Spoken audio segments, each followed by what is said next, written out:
தினம் ஒரு தியானம். கர்த்தருக்காக பொறுமையுடன் காத்திருந்தேன்.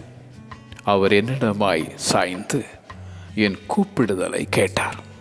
சங்கீதம் 40 வசனம் 1.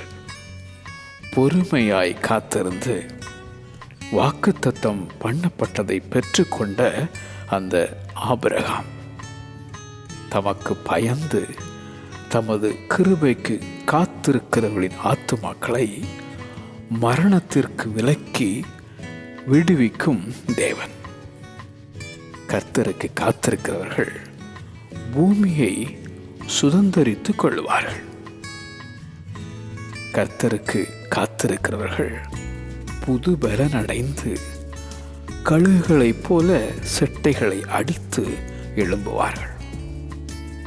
அவருக்கு காத்திருக்கிறவர்கள் வெட்கப்படுவதில்லை. கர்த்தருக்கு காத்திரு, அவர் உன் இருதயத்தை ஸ்திரப்படுத்துவார். திடமனதாயிருந்து கர்த்தருக்கே காத்திரு. காத்திருந்து அவருடைய வழியை கைக்கொள். கர்த்தருக்காக பொறுமையுடன் காத்திருந்தேன். அவர் என்னிடமாய் சாய்ந்து என் கூப்பிடுதலை கேட்டார். கர்த்தருக்காக பொறுமையுடன் காத்திருந்தேன்.